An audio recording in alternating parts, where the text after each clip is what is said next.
Okay, welcome back. This is our second in a series of comparison videos between Loot Crate and Nerd Block in our attempt to get a better feel for which is a better deal.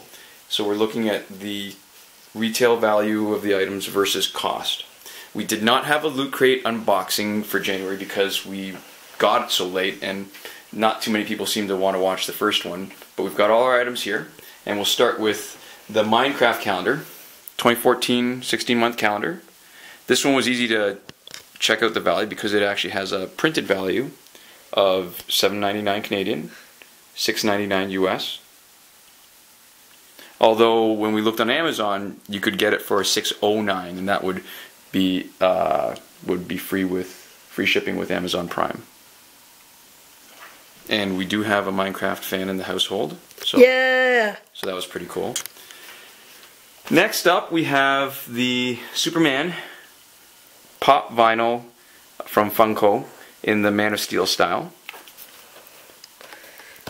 And other things you might have gotten would be the General Zod version. That's available for $9.48 on Amazon to Americans, and it would have been $19.98 also from Amazon for Canadians. Next up, we've got a NASA patch, 3-inch NASA patch.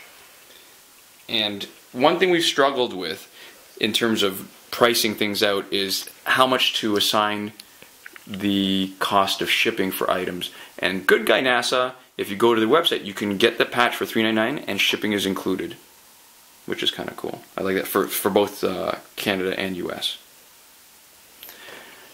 Next up, we have a Star Wars pocket model trading card game. And it's a game pack. We did not open this yet, but apparently you build little, I guess, plastic cardboard kind of models of the different ships, and you can play a game. This looks more like a booster pack than it is the full game. Or I could be wrong. It's got 4 to 8 pocket models, 6 game cards. Okay. The one thing I've liked about Loot Crate actually is these sort of custom small sort of filler items. This is a melted Rubik's Cube. You've got the symbol for the Star Trek communicator badge, and their own unique Loot Crate buttons that they were starting in January. Because it's custom, because it's unique, it's hard to assign a real retail value. I'm happy to assume that it's, you know, a couple bucks, $2.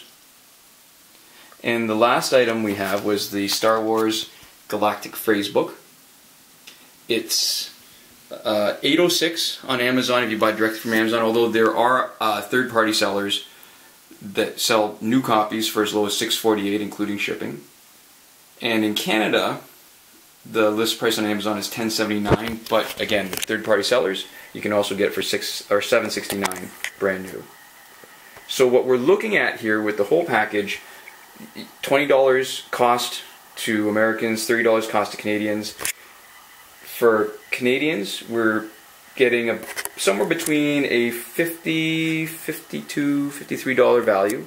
So what we're getting is a 60 something to 70 something % premium over the cost of the subscription. And for Americans, you're getting about a 60 to 70% premium over the cost in terms of the value of what you're getting. So not a bad deal, but and surprisingly, it's a slightly better deal for Canadians this month despite the higher subscription cost, because slightly higher value of the items and a little bit, I guess, more expensive in Canada, a little bit harder to get. Okay, so that is Loot Crate. And we'll gloss over a little bit. We'll go a little bit more quickly over the Nerd Block one because we have our unboxing video in January, and I'll be putting the link in an annotation. What you've got, like you do every month, is the Shirt Punch t-shirt worth $17. So they always say it's $10, but it's pretty standard shipping of $7 for one t-shirt. You've got a Star Wars Funko bobblehead. In our case, we've got Admiral Akbar. It was $9.78 in the US, $21.99 in Canada, both on Amazon. You've got the My Little Pony Mystery Mini, and thank you for all the people that told us it was Fluttershy. We had no idea. It's worth $8.99 on Amazon.com, $10.99 at Amazon.ca. You've got the Catching Fire collectible miniature, worth about $2.99. That's a guesstimate because we had some trouble finding a place where it was still for sale, and we're basing that on the per unit price when you looked at what the retail value of the whole, like one of those retail larger packages was worth. And finally, my favorite actually this month, I love these things, the Teenage Mutant Ninja Turtles Splat Flyer, which is worth $6.95. You can buy it in Canada at Chapters, and we use that as our guesstimate base price for the States, because it looks like it's not easily available retail in the States, but it's pretty easily available in Canada and also in the UK. So when you look at that pricing, you've got about a $45 total value in the US and about a $60 value in Canada, which gives us a American 50% premium in value over the cost, and in Canada about 100% premium in value over cost, which is a pretty good deal. So it looks like on the balance, it's still a better deal for Canadians to get Nerd Block, and it's still a better deal for Americans to get Loot Crate. Okay, so at the end of this, we're still keeping up with our recommending interesting things, and the thing that we'd like to recommend this month is Joe Walton's latest book, What Makes This Book So Great. So this is a bit of a departure for me personally, because I tend to read fiction, and I don't often read books that are about fiction, that talk about other books. And what I really like about this one is that reading this book, these were all based on posts that she did on Tor.com about different books that she's loved over the years. So it's not really a review of new books. These are all sort of traditional favorites. Oh, so what we're looking at right now is, you might have heard of Jo Walton because she won the World Fantasy Award for Tooth and Claw. She won the Hugo Nebula for Among Others. And Half a Crown, that's the third book in her Small Change series. And so Jo Walton sent a series of articles on Tor.com, and they're really great. She talks about books that she's loved, and it's like having a conversation with your smarter and slightly better read friend about all the different books that she likes and why she likes them. And I highly recommend it. She'll definitely introduce you to some writers, some obscure writers that you've never heard of, and she'll also give you a new perspective on other science fiction fantasy books that you might have read before and enjoyed. So check them out on Tor.com.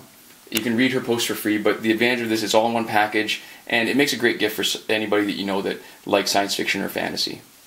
And Jo Walton might be a little bit familiar to you through books, but there's certain things that she's actually relatively not personally famous for, but she's introduced to the to sort of our current modern culture. If you've ever heard of the term incluing, where you talk about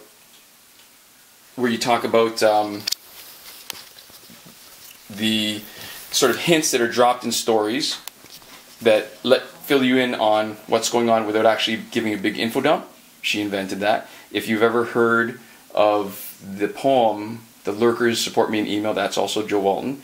And if you have ever heard, the Tiffany problem is really interesting. She talks about the Tiffany problem, where sometimes a writer who's done a lot of research, who knows more than the reader, presents something that seems like a mistake to the reader. So one example is Tiffany was actually a reasonably common name in medieval period, but if you actually saw that in a book set in medieval times, a lot of readers would think that was some sort of anachronism.